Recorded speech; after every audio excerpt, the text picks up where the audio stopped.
Exodus 7.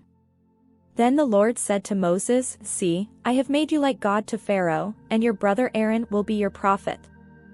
You are to say everything I command you, and your brother Aaron is to tell Pharaoh to let the Israelites go out of his country. But I will harden Pharaoh's heart, and though I multiply my signs and wonders in Egypt, he will not listen to you. Then I will lay my hand on Egypt, and with mighty acts of judgment I will bring out my divisions, my people the Israelites. And the Egyptians will know that I am the Lord when I stretch out my hand against Egypt and bring the Israelites out of it." Moses and Aaron did just as the Lord commanded them. Moses was 80 years old and Aaron 83 when they spoke to Pharaoh. The Lord said to Moses and Aaron, "When Pharaoh says to you, 'Perform a miracle,' then say to Aaron, 'Take your staff and throw it down before Pharaoh, and it will become a snake.'" So Moses and Aaron went to Pharaoh and did just as the Lord commanded. Aaron threw his staff down in front of Pharaoh and his officials, and it became a snake. Pharaoh then summoned wise men and sorcerers, and the Egyptian magicians also did the same things by their secret arts. Each one threw down his staff and it became a snake. But Aaron's staff swallowed up their staffs.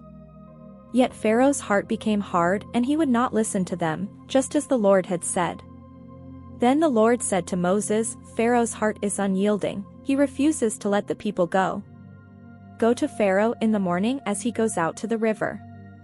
Confront him on the bank of the Nile, and take in your hand the staff that was changed into a snake.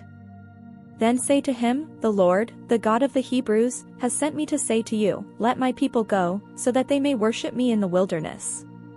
But until now you have not listened. This is what the Lord says, 'By this you will know that I am the Lord, with the staff that is in my hand I will strike the water of the Nile, and it will be changed into blood. The fish in the Nile will die, and the river will stink, the Egyptians will not be able to drink its water.'" The Lord said to Moses, "Tell Aaron, 'Take your staff and stretch out your hand over the waters of Egypt, over the streams and canals, over the ponds and all the reservoirs, and they will turn to blood. Blood will be everywhere in Egypt, even in vessels of wood and stone.'" Moses and Aaron did just as the Lord had commanded. He raised his staff in the presence of Pharaoh and his officials and struck the water of the Nile, and all the water was changed into blood. The fish in the Nile died, and the river smelled so bad that the Egyptians could not drink its water. Blood was everywhere in Egypt. But the Egyptian magicians did the same things by their secret arts, and Pharaoh's heart became hard, he would not listen to Moses and Aaron, just as the Lord had said. Instead, he turned and went into his palace, and did not take even this to heart. And all the Egyptians dug along the Nile to get drinking water, because they could not drink the water of the river.